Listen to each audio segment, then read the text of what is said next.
अस्सलामु अलैकुम व रहमतुल्लाहि व बरकातुहू।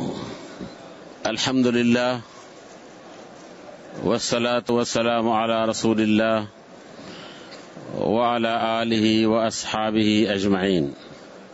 अम्मा बाद फयब्दु अन्न बाद अल-इख्वा लम यहदुरु अद-दर्स अल-अव्वल व फातहुम सिमा अल-हदीस अल-मुसलसल बिल-अव्वलिया फरग़िबू अन उईदुहु हकज़ा तुरीदून। वल हदीस हुवा कमा रवाहु अब्दुल्लाह इब्न अम्र बिन अल-आस अन रसूलिल्लाहि सल्लल्लाहु अलैहि वसल्लम क़ाल अर्राहिमून यरहमुहुमुर रहमानु तबारक व तआला इरहमु मन फिल अर्द यरहमुकुम मन फिस समा।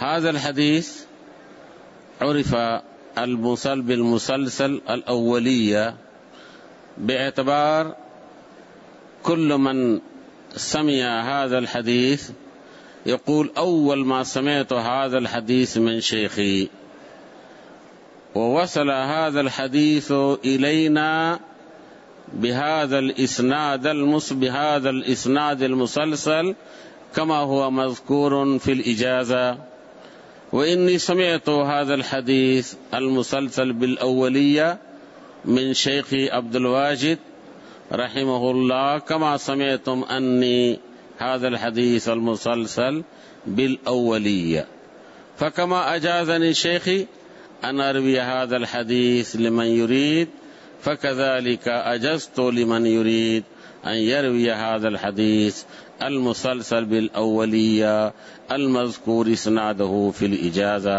व बिल्लाहि तौफ़ीक़। खलास शेख, खलास फ़हमतुम? तय्यब। قبل أن نقرأ من الكتاب أحب أن ألفت إليكم اليوم كنت أصفح الجامع الكامل فوجدت حديثا في صحيح مسلم فأحببت أن تسمعوا هذا الحديث كيف رواه مسلمون. إن مسلما رحمه الله روى حديثا في صحيحه منقطعا، رواه منقطعا. لماذا أقول هذا يا إخواني؟ اسمعوا. إن هذا الحديث يدل على اهتمام المحدثين في سماع الحديث. افهموا جيدا كيف اجتهد المحدثون في سماع الحديث وتحملوا في ذلك مشاق لا يتصور. هذا الحديث هو ما رواه أبو موسى الأشعري رضي الله عنه عن رسول الله صلى الله عليه وسلم قال إن الله إذا أراد رحمة أمة من عباده قبض نبيها قبلها فجعله لها فرطا وسلفا وإذا أراد هلكة أمة عذبها ونبيها حي فأقر عينه بهلكته حين كذبوه وعصوا أمره. هذا الحديث رواه الإمام مسلم فقال حدثت. ماذا قال؟ حدثت عن أبي أسامة، حدثت عن أبي أسامة، وأبو أسامة ليس من شيوخه، أبو أسامة ليس من شيوخه. ثم يقول ماذا يقول؟ وممن روى ذلك عنه إبراهيم ابن سعيد الجوهري، يعني ممن روى هذا الحديث عن أبي أسامة من هو؟ إبراهيم ابن سعيد الجوهري، وإبراهيم ابن سعيد الجوهري من شيوخ مسلم،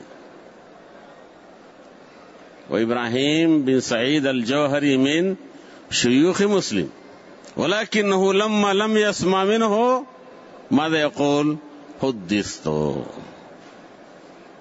ثم بعد ذلك يسوق الإسناد، حدثنا أبو أسامة، يكمن يقول هذا إبراهيم بن سعيد الجوهري، يقول حدثنا أبو أسامة حدثني بريد بن عبد الله، نعم، آخر الإسناد هنا بعد بريد إيش؟ عن أبي بردة عن أبي موسى الأشعري.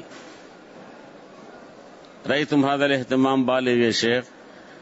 فلهذا قلت لكم سابقا، أظن إن كنت ذاكرا، بأن هناك كثير من الأحاديث أصحاب الصحة كانوا يعرفونها أنها صحيح، ولكنهم لم يدخلوها في كتابهم. لماذا؟ لأنه لم يسمعوا هذا الحديث من الشيوخ، لم يسمعوا هذا الحديث من الشيوخ.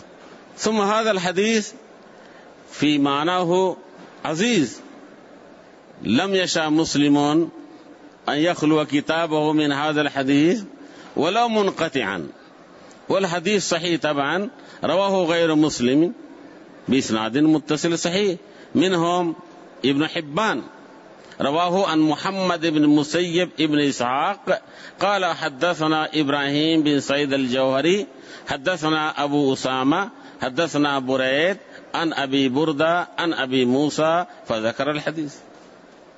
إذن من هو هذا؟ محمد بن مسيب ابن إسحاق، هذا من قرين مسلم، فمسلم لم يسمع وقرينه سمع، فرواه مسلم منقطعا ورواه ابن حبان متصلا. عرفت النقطة في إخواني؟ هذا ماذا يدل يا أخي؟ ماذا يدل هذا؟ يدل أولا على الصدق، لأنه لو قال مسلم عن إبراهيم بن سعيد ما كان أحد يسأل. ليش؟ لأنه من شيوخه، هو من شيوخه، ولكن لم يقول هذا. هذه تدل على الأمانة العلمية أولا، ثم اهتمام المحدثين بسماع الحديث ولو برحلات طويلة. عرفتم إخواني؟ هذه حببت النقطة هذه وشيء، لأن اليوم كنت أقلب الكتاب الجامع الكامل فوجدت هذا الحديث فأحببت أن أطلعكم عليه. طيب يلا الشيخ اقرأ بارك الله فيك. اليوم ماذا عندك اليوم؟ نعم. بسم الله الرحمن الرحيم. الحمد لله رب العالمين، وصلى الله وسلم على نبينا محمد وعلى آله وصحبه أجمعين. أما بعد، فاللهم اغفر لنا ولشيخنا وللحاضرين وللسامعين ولجميع المسلمين. قال الإمام الحافظ أبو الفداء عماد الدين إسماعيل بن كثير رحمه الله تعالى في كتابه اختصار علوم الحديث ذكر تعداد أنواع الحديث: صحيح، حسن، ضعيف، مسند، متصل، مرفوع، موقوف، مقطوع، مرسل، منقطع، معضل، مدلس، شاذ، منكر، ما له شاهد، زيادة الثقة، الأفراد، المعلل، المضطرب، المدرج، الموضوع، المقلوب، معرفة من تقبل روايته، معرفة كيفية سماع الحديث وإسماعه، وأنواع التحمل من إجازة وغيرها، معرفة كتابة الحديث وضبطه وكيفية رواية الحديث وشرط أدائه، آداب المحدث، آداب الطالب، معرفة العالي والنازل، المشهور، الغريب، العزيز، غريب الحديث ولغته، المسلسل، ناسخ الحديث ومنسوخه، المصحف إسنادا ومتنا، مختلف الحديث، المزيد في الأسانيد، خفي المرسل، معرفة الصحابة، معرفة التابعين، معرفة أكابر الرواة عن الأصاغر، المدبج ورواية الأقران، معرفة الإخوة والأخوات، رواية الآباء عن الأبناء، عكسه من روى عنه 2 متقدم ومتأخر، من لم يروي عنه إلا واحد، من له أسماء ونعوت متعددة. المفردات من الأسماء، معرفة الأسماء والكنى، من عرف باسمه دون كنيته، معرفة الألقاب، المؤتلف والمختلف، المتفق والمفترق، نوع مركب من اللذين قبله، نوع آخر من ذلك، من نسب إلى غير أبيه، معرفة الأنساب التي يختلف ظاهرها وباطنها، معرفة المبهمات، تواريخ الوفيات، معرفة الثقات والضعفاء، من خلط في آخر عمره، معرفة الطبقات، معرفة الموالي من العلماء والرواه، معرفة بلدانهم وأوطانهم. فهذا تنويع الشيخ أبي عمرو وترتيبه رحمه الله. قال: وليس بآخر الممكن في ذلك، فإنه قابل للتنويع إلى ما لا يحصى، إذ لا تنحصر أحوال الرواة وصفاتهم وأحوال متون الحديث وصفاتها. قلت: وفي هذا كله نظر، بل في بسطه هذه الأنواع إلى هذا العدد نظر، إذ يمكن إدماج بعضها في بعض، وكان أليق مما ذكره. ثم إنه قد فرق بين متماثلات منها بعضها عن بعض، وكان اللائق ذكر كل نوع إلى جانب ما يناسبه، ونحن نرتب ما نذكره على ما هو الأنسب، وربما أدمجنا بعضها في بعض طلبا للاختصار والمناسبة، وننبه على مناقشات لا بد منها إن شاء الله تعالى. ما شاء الله. طبعا هذا ليس هو أنواع الحديث كما هو في باب العنوان، إنما هو موضوعات الحديث بدلا من أنواع، إنما هو الموضوعات الحديث في كتب مصطلح الحديث، إن الموضوعات التي تدرس في كتب مصطلح الحديث. وأما تسمية بأنه أنواع الحديث فهذا ليس بصحيح هذا. يعني مثلا معرفة الرواة، معرفة البلدان، معرفة مبهمات، هذا ليس من أقسام الحديث، إنما هي من موضوعات الحديث. فلو قال الشيخ مثلا من موضوعات الحديث كان أفضل من قوله أنواع الحديث، لأن في الحقيقة الحديث ليس هناك تقسيم إلا قسمين فقط لا ثالث لهما، قسمين فقط لا ثالث لهما، وهما الصحيح والضعيف. ثم كل واحد يتنوع، كل واحد له شروط، له له ملحقات، له كذا له كذا، ولكن حديث في الحقيقة ليس إلا قسمين، صحيح وضعيف.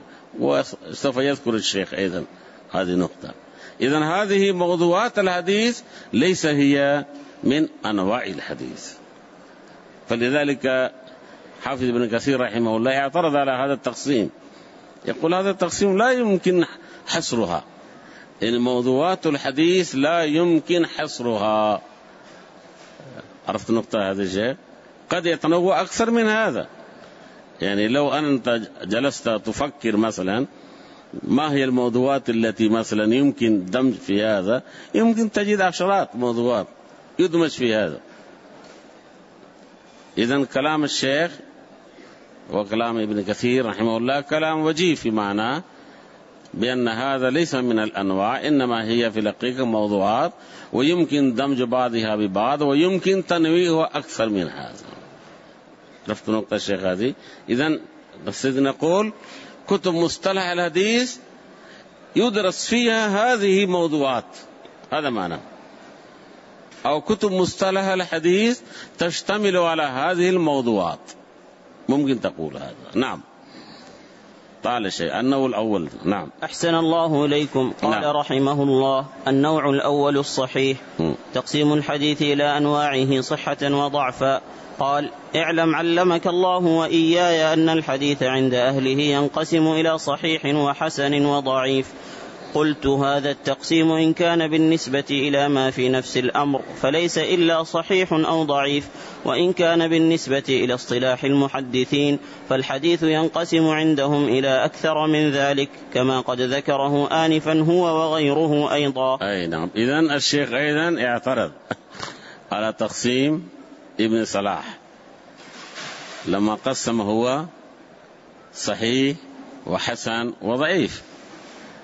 حسن أصلا إخواني هو من قسم الصحيح، الحديث الحسن أصله من قسم الصحيح، فلذلك لا نجد أحد من أصحاب الصحاح الذين كانوا قبل الترمذي والذين جاءوا بعد الترمذي حكموا على الحديث بأنه حسن، ما نجد هذا. فهمت النقطة هذه؟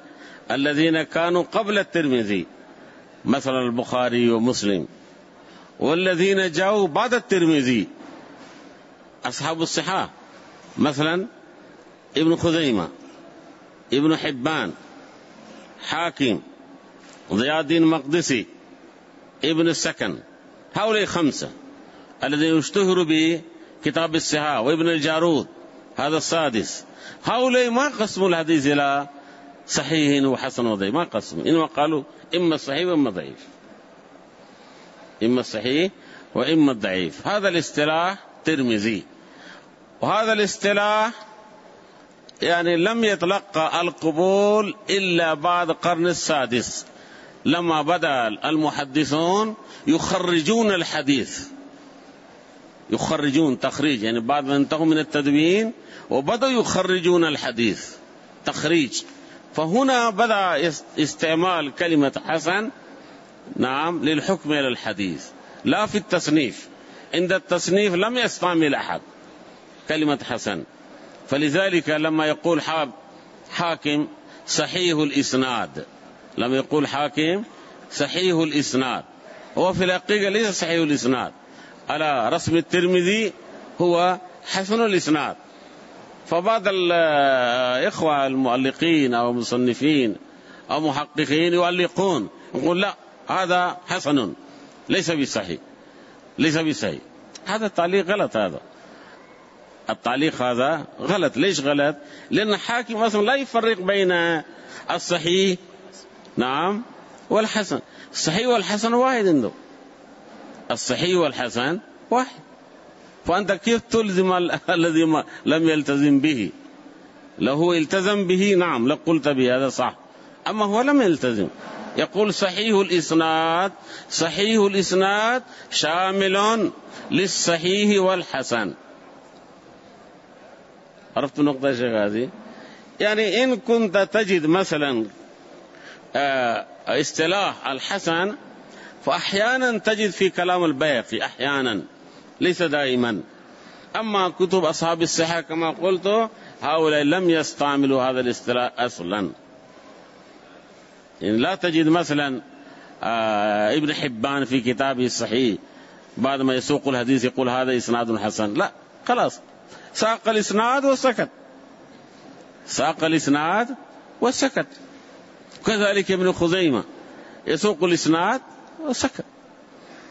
وأنت الآن على رسم الترمذي أو على منهج الترمذي أو على مذهب الترمذي تقول هذا إسناد حسن، يعني الصحابي ابن خزيمة وإسناده حسن، نعم لا بأس هذا. ولكن لا توقف على ابن خزيمة ولا ابن حبان ولا حاكم ولا ضياء الدين المقدسي ولا أي واحد، لا توقف عليهم. عرفت الشيء؟ يعني التعقيب هذا في غير محله، تعقيب في غير محله. إذن كلام الشيخ هنا لما يقول هو أصل هو الحديث إما صحيح وإما ضعيف، ثم كل واحد يتفرع، كل واحد له تفرع. يعني مثلا الصحيح لما تقول ما رواه تقول إيش؟ ما رواه ثقات ضابطون، ما رواه ثقات ضابطون من أول سند إلى منتهى نعم من غير شذوذ ولا علة، صح هذا؟ طيب ثقات الضابطون لهم درجات، ثقات ضابطون لهم درجات. فدرجتان مثلا عند ابن حجر يقول الذين ذكروا في أفضل التفضيل أو بالتكرار قالوا مثلا أوثق الناس أو ثقة ثقة، هذه درجة عليا، هذه الدرجة عليا. ودرجة ثانية من أفرد توثيقه مثلا ثقة حافظ متقن، هذه درجة ثانية برضه حديث صحيح. درجة ثالثة صدوق حديثه الآن يقال حسن، ولكن عند المتقدمين لا فرق بين حديث صدوق وحديث ثقة أو أوثق الناس إلا عند التعارض. إلا متى؟ عند التعارض، إذا تعارض حديث صدوق بحديث من هو أوثق منه، هنا يحتاج إلى بيان بأن هذا راويه صدوق وهذا أدنى من الراوي الذي هو الثقة. إذا لم يكن هناك تناقض والتضاد فهو معناه كله صحيح. فلذلك اتفق أهل السنة والجماعة بدون خلاف كما يجب العمل بالحديث الصحيح يجب العمل أيضا بالحديث الحسن.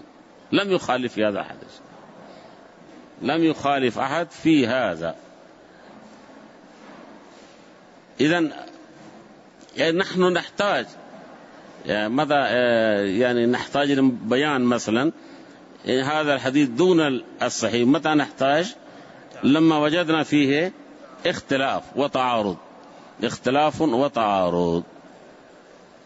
واحيانا يدخل في أيضا زيادة الثقة، إذا روى مثلا من هو أوثق حديثا وجاء من هو ثقة وزاد في الإسناد أو في المتن، فهنا جاءت القاعدة الجديدة وهي زيادة الثقة مقبولة. هذه القاعدة طبعا ليس مضطردة يعني في كل أحوال، إنما هي غالب، إنما هي الغالب. وإلا فكما قلت لكم هناك مذهبان مختلفان، مذهب أبو زرعة، مذهب أبي حاتم، مذهب نسعي، مذهب دارقطني. هؤلاء يرجحون الموقوف على مرفوع، المرسل على متصل. نعم، بخلاف غيرهم من كانوا قبله ومن جاء بعدهم. ومن جاء بعدهم هذا تقريبا يعني بالإجماع زيادة الثقة مقبولة إذا لم تكن هناك تعارض وتناقض، سواء زيادة هذه في الإسناد أو في المتن، إن لم يكن فيها نكارة، يعني في المتن. نعم، زيادة هذه تشمل الاثنين، تشمل إيش ما يعني زيادة في المتن وزيادة في الإسناد. فمن زاد في الإسناد فرفعه فهذا هو معتبر عند المتأخرين بعد الدارقطني. من أشهر الناس اللي جاءوا بعد الدارقطني مثلا عندك الآن إمام نووي في شرح مسلم، إمام نووي في كتبه، ومن جاء بعدهم. نعم، مثلا ابن كثير، نفس ابن كثير، حافظ ابن كثير في كتابه التفسير دائما يرجح المرفوع، دائما يرجح الموصول. طبعا إذا لم يكن في نكارة، شرط هذه بشرط أن لا يكون فيها في متنه غرابة ولا نكارة. ثم بعد ذلك من جاء بعدهم حافظ بن حجر. إن هؤلاء أئمة هذا الفن كلهم يرجحون زيادة الثقة مقبولة، يقبلون زيادة بشروط. طبعا يأتي عندهم كلام في ما هي شروط في هذا، إلا أنهم يعني اتفقوا على هذه النقطة هذه بخلاف غيرهم، وهو كما قلت. وأيضا هناك نقطة أخرى أيضا قبل النسعي، مثلا قبل أبي حاتم وقبل أبي زرعة، أيضا الأئمة كانوا قبلهم أيضا كانوا يقبلون الزيادات هذه، يقبلون زيادات. ولذلك البخاري كما ذكرت لكم مثلا أنه يقدم الفقه على صناعة الحديثية، فقه الحديث على الصناعة الحديثية إذا كان فيه زيادة الأحكام والأمور الغيبية. يقول لا يمكن للصحابي أن أن يذكر حكما من عنده، ولا يستطيع أن يخبر بالغيبيات من عنده، لا بد أنه سمع هذا من النبي صلى الله عليه وسلم، إلا أنه رواه مرة مرفوعا ومرة موقوفا. فالبخاري يقدم جانب الفقه وهو المرفوع، لأن حكم مرفوع.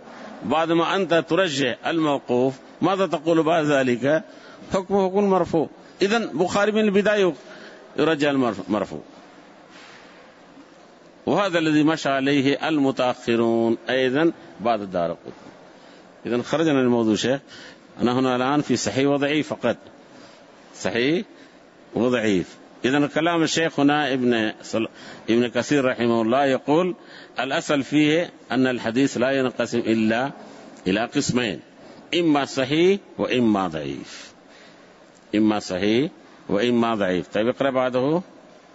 أحسن الله إليكم. تعريف الحديث الصحيح. قال رحمه الله: أما الحديث الصحيح فهو الحديث المسند الذي يتصل إسناده بنقل العدل الضابط عن العدل الضابط إلى منتهى، ولا يكون شاذا ولا معللا. إذن هو يشترط 5 شروط: أن يكون بالنقل الضابط، العدل الضابط عن العدل الضابط، يعني بالتسلسل يعني إلى منتهى، يعني لا يكون فيه إرسالا ولا وقفا، منتهى. ولا يكون شاذا ولا معللا. هنا صار اختلاف بين أهل العلم، لماذا قال شاذا ولا معللا؟ لو قال معللا كفى هذا، لأن الشاذ هو من قسم تعليل، قسم المعلل، يعني شاذا ومعللا. لماذا جمع بينهما؟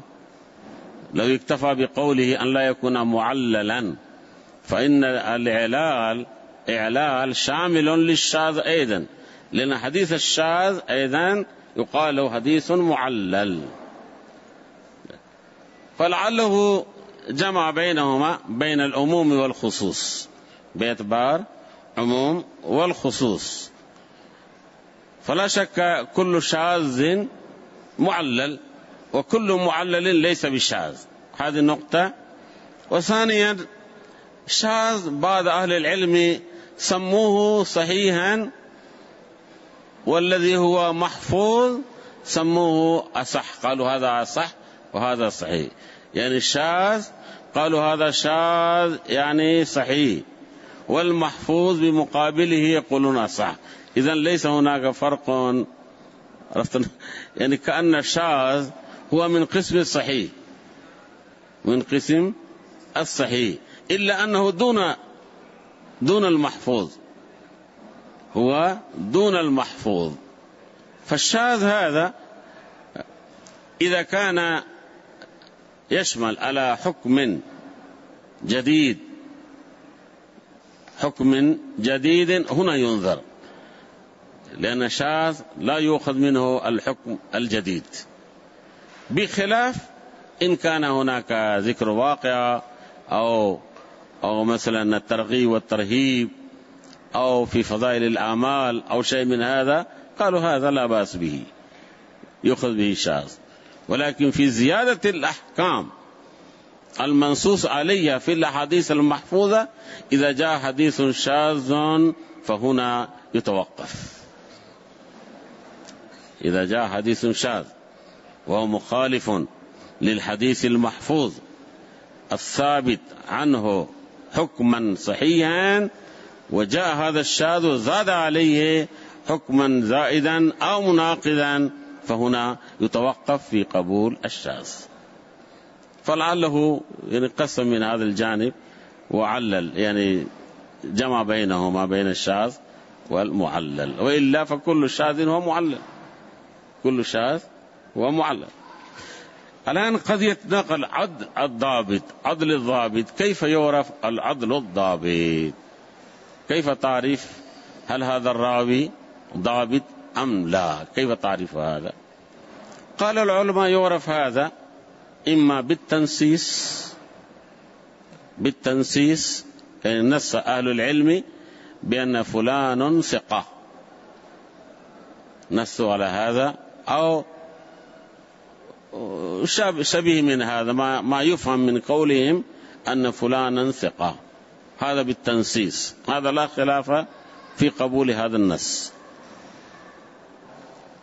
والثاني أن يكون اشتهر الراوي بالشهرة، اشتهر بعلم الحديث، اشتهر بعلم الحديث، فهذا أيضا يعرف بأنه ثقة وأنه ضابط، اشتهر.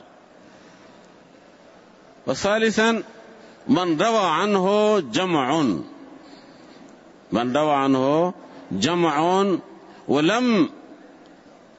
ولم ينص أحد على ضعفه، هذا هو مجال الخلاف، هذا هو مجال الخلاف.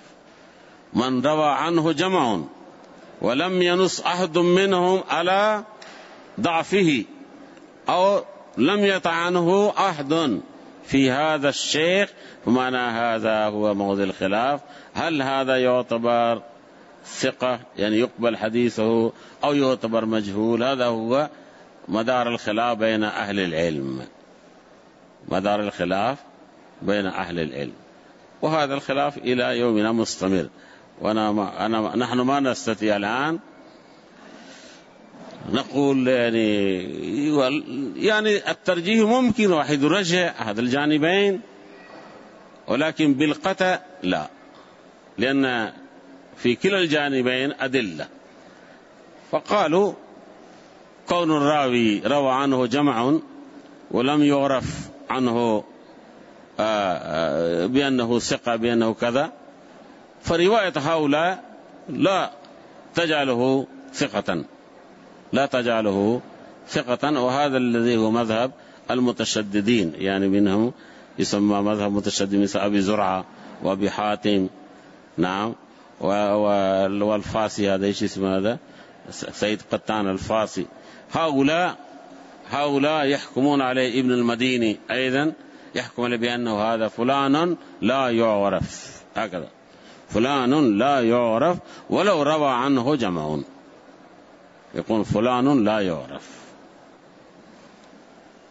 وبعد ذلك هناك مذهب معتدلين، ما أقول متساهلين، معتدلين. هؤلاء يقولون لا، لو عرف فيه جرح لبين أحد من هؤلاء الرواة، وكونه لم يبين هؤلاء أو أحد من هؤلاء شيئا في هذا الراوي فأمره مستور، أمره مستور فيقبل حديثه. وتجدون في كتب الصحاح كثير من الرواة من هذا الجانب، من هذا القبيل، كثير من الرواة من هذا القبيل تجدون في كتب الصحاح، كل كتب الصحاح، يعني ابتداء من سيد البخاري ومسلم ابن خزيمة ابن حبان حاكم، كل كتب الصحاح تجدون عددا كبيرا من الرواة من لم يعرف فيهم توثيق. عرفت الشيخ؟ هذه يعني ليس معنى مجهول، ولكن لا يعرف فيه توثيق، لا يعرف فيهم توثيق، إنما روى عنهم جماعة. إذن كيف عرفنا الشيخ الضابط؟ ثلاثة طرق هي، إما بالتنسيس أو بالشهرة، نعم، أو روى عنه جمع ولم يجرحه أحد.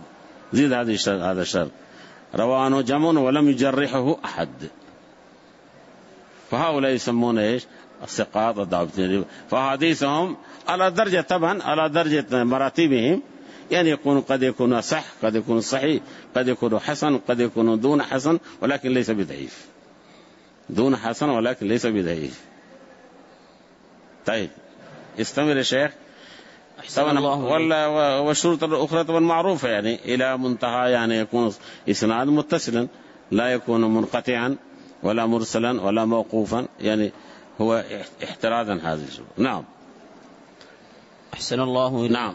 قال رحمه الله: ثم أخذ يبين فوائد قيوده وما احترز به عن المرسل والمنقطع والمعضل والشاذ، وما فيه علة قادحة وما في راويه نوع جرح. نعم. قال: فهذا هو الحديث الذي يحكم له بالصحة بلا خلاف بين أهل الحديث، وقد يختلفون في بعض الأحاديث لاختلافهم في وجود هذه الأوصاف. أيوة، هذا الذي قلت لكم أمس إخواني. ماذا قلت لكم؟ كما قال البيهقي: هناك قسم ثالث. القسم الأول متفق عليه، اتفق أهل العلم على صحة هذا الحديث، هذا لا يشتغل به. القسم الثاني اتفق أهل على ضعفه، خلاص فيه رجل متروك، كذاب، دجال، سيء الحفظ، يعني إلى آخره، هذا أيضا لا يشتغل فيه خلاص. إنما يشتغل به هو قسم الثالث الذي اختلف أهل العلم.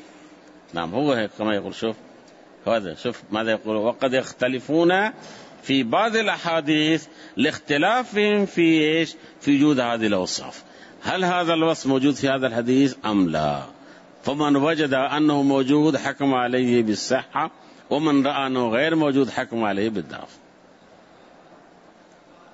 هنا تظهر، أقول هنا تظهر يعني إيش تظهر يا شيخ؟ ماذا تظهر؟ يعني قوة الباحث، قوة الباحث أن يوفق بين هذه الأقوال المختلفة ويخرج بنتيجة، لا يتحير ولا يجعل نفسه متحير بين هذا وذاك، ماذا أفعل؟ واحد يقول كذا واحد يقول كذا، لا يتحير بين الأمر، إنما تظهر قوته، قوة دراسته، نعم، ليوفق بين هذه الأقوال المختلفة ويخرج بنتيجة سليمة على منهجه هو، وإن كان غيره يختلف عنه، ولكن هو يجب أن يخرج بنتيجة سليمة قوية. هذا هو المطلوب من كل باحث الذي يشتغل في علم الحديث. لا يجعل قارئ مترددا بين كذا وبين كذا، إن صح كذا، إن حصل كذا، يعني لا يعلق صحة الحديث، نعم، بكذا وكذا وكذا. هذا التعليق كان قبل جمع الأسانيد وجمع الطرق. لما كان عند الشيخ طريق واحد ولا يعرف طريقا آخر، فهو كان يعلق إن صح، كما هو روي عن الشافعي رحمه الله في كتاب الأم، فكثيرا ما يقول إن صح. ليش؟ لأنه يروي مرسلا أو يروي بإسناد فيها ضعف، في إسناد فيه رجل ضعيف ولا يعرف أن له إسنادا آخر، فلذلك يعلق إن صح، إن صح قلت به، إن صح قلت به. جاء الإمام بيهقي رحمه الله ووجد له إسنادا صحيحا، فماذا قال؟ قال: يا شافعي لقد صح هذا الحديث فقل به. قل به معنى طبعا يخاطب الشافعية، يعني أهل المذهب يخاطب أهل المذهب، فيقول: يا شافعي لقد صح هذا، لأنه علقه. ليش علق؟ لأنه ما قام برحلات في الدنيا كلها حتى يتمكن من جمع طريق هذا الحديث، نعم. فلذلك الإمام شيخ الإسلام ابن تيمية له كتاب رفع الملام كما تعلمون جميعا، أنه قال في هذا الكتاب يعني قد لا يصل الحديث إلى الإمام بإسناد صحيح فهو معذور، ولكن إذا وصل إليه أو إلى من هو من أتباعه فهذا العذر قد انقطع. يعني نقول: يا شافعي نحن نعتذر لك بأن هذا الحديث ما وصل إليك بإسناد صحيح، ولكن لا نقول للشافعية من أتباع الشافعي، نقول: بل معذرة أيها الشافعيون لقد صح الحديث فقولوا به. هذا معناه. يعني نعتذر من الاثنين، نعتذر من الشافعي نقول: نعم نعتذر لك يا شافعي لأن ما وصل إليك هذا الحديث، ولكن أيها الشافعي أتباع الشافعي ما نعتذر لك، نقول: بل صح هذا الحديث فقولوا به، كما يقول البيهقي كثيرا في كتابه السنن الكبرى. هذا هو النقطة الشك الذي بينت لكم، وهذه هي النقطة. عرفت شيخ مجاهد؟ ما شاء الله أنت مجاهد الإسلام. طيب خلاص، إذا نقف إخواني على هذا. وصلى الله على نبينا محمد وعلى آله وأصحابه أجمعين. الحمد لله رب العالمين. نعم.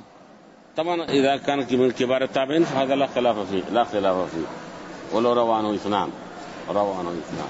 أما دون التابعي إذا روى عنه جمع خلاص حسن. نعم. هذا اللي مش شيء ما خالف الجماعة. نعم.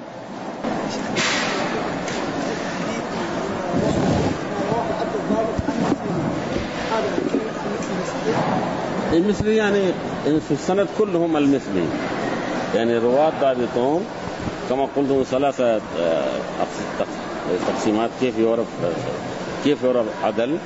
قلنا هي ثلاثة طرق. هذه من هذه ثلاث طرق من أول سند إلى آخر سند. يعني مثلا يمكن في بداية السند من هو موثق والذي بعده ليس موثق، إذن هذا الحديث لا يصح. لا بد في كل طريق من بداية الإسناد إلى نهاية الإسناد. يعني هو مثلي كما قلت ثلاثة أنواع داخل هذه ثلاثة أنواع كل داخلا مثله. إما أن يكون منصوص بتوثيقه أو معروف بشهرته أو روى عنه جماعة، هذه كلها داخلا مثله. هذا معنى. نعم الشيخ. نعم صح. نعم. ولا قالوا هذا يعتبر يحمل على المتن، حسن المتن، ليس هو حسن الإسناد، لأن حسن الإسناد ما يعرف عندهم.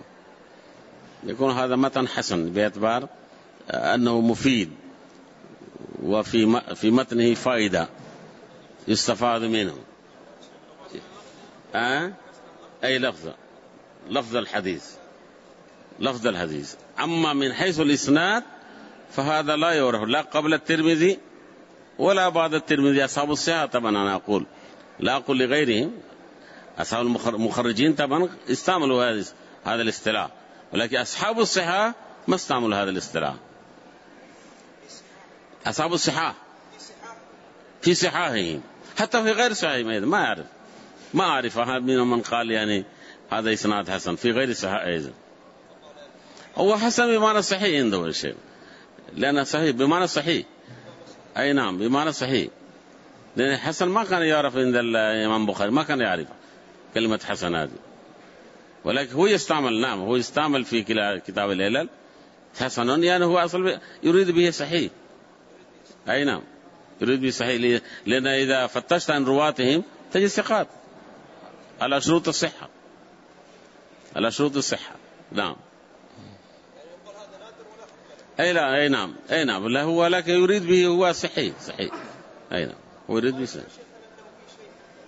والله هو ما أدري والشيخ، يعني هل قبل الترمذي كان هذا الاصطلاح معروفا بهذا الشكل الذي عرف بعد الترمذي عند المخرجين؟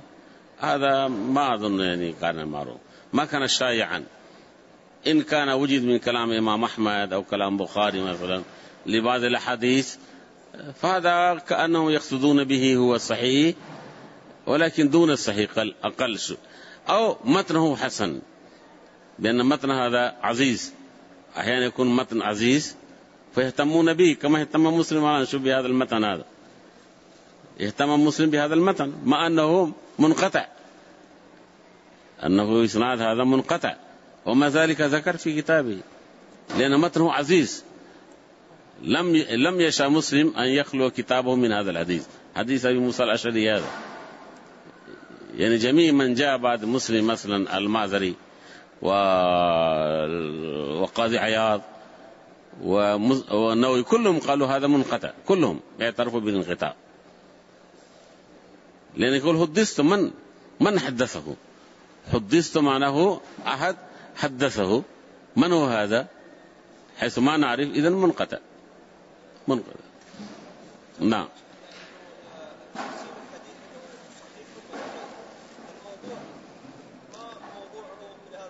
هو من ضعيف، موضوع من قسم ضعيف. أيوه، يعني كما أن صحيح وصح وحسن هذه كلها من قسم الصحيح، فكذلك موضوع مقلوب مدرج نعم مضطرب نعم إلى آخره، كل هذه أنواع ضعيفة، قسم أنواع ضعيف. قسم من أنواع ضعيف. إنما هذه الاصطلاحات واستعملت، يعني إذا كان موضوع يقال موضوع، إذا كان مضطرب يقال مضطرب، يقال مدرج يقال مدرج، ولكن هو نوع ضعيف، هو قسم ضعيف. نعم. قصة يعني والله مخالف، هو هذا المشكل، هذا اللي قلنا شاذ هذا. ولكن إذا كان في زيادة أو كان فيه نعم أشياء مثل هذا في القصة، فالمخالف لا شك أن هذا يعتبر شاذ.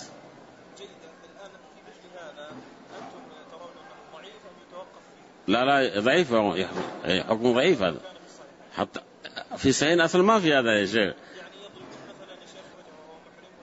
أي رواية شوف إسنادان صحيحان، أحدهما وهم فقط، وهم، إسنادان صحيحان، ليس من شاذ هذا، ليس من شاذ هذا، يسمى أحد رواة وهم. ولا صح هو ما رواه ميمونة نفسها قصة صاحبة القصة، يعني هو أصح من غيره. ثم يأتون بتاويل، طبعا بعض التاويلات يعني غير سليمة، ولكن أفضل تاويل الذي ذكرته أنا هو ابن عباس كأنه فهم بعد أن قضى النبي صلى الله عليه وسلم عمرته لا يزال في لباسه، فكأنه فهم أنه لا يزال محرما، لأن عمره صغير، يعني كم كان عمره؟ 12 سنة. أي فكأن ابن عباس يعني حصل منه هذا الفهم باعتبار لباس الإحرام لم يغير النبي صلى الله عليه وسلم. عرفت النقطة هذه؟ يمكن جمع هذا الذي أنا رجحته في الجمع. وأما في أقوال أخرى موجودة، طبعا أهل العلم ذكروا كثير من الأقوال، فهذا لا يعتبر شاذ، هذا يعتبر بأن أحد من الرواة وهم في قضية هذه. الشاذ هو مخالف بين حكمين متناقضين، هذا الذي يقال له الشاذ، يعني لا يمكن جمع بينهما.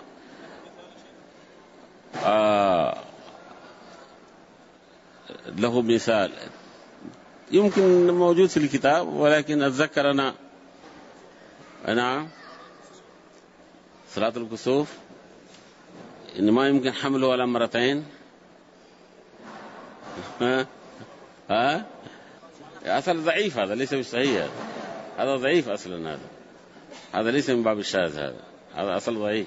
الشاذ يكون رواة ثقات. ولا زيادة في الحكم الذي هو مضاد النفي، يعني فيه نفي وإثبات. أما زيادة وحده ليس بالشاذ، هذا قد يكون زيادة الثقة، هذا زيادة في الحكم قد يكون زيادة الثقة، ولكن هما متعارضان متناقضان، لا يمكن جمع بينهما، لأن الذهاب إلى كونه شاذ أو كونه مضطرب هذا متى يلجأ إليه؟ بعد إفراغ جميع تاويلات وجميع محاولات، يعني ما استطعنا أن نجمع بينهما، لا بالناسخ والمنسوخ، ولا بالعموم والخصوص، ولا بالمجالس مختلف مجالس، ولا بمختلف الأيام. يعني ممكن مثلا في مجلس حدث كذا، في مجلس آخر حدث كذا، هذا ما هو شاذ. هذا جميع المحاولات إذا فشلنا بعدين نقول له شاذ أو مضطرب. ويمكن يأتي مثال لشاذ إن شاء الله. نعم. الأسبوع القادم أي ما سألته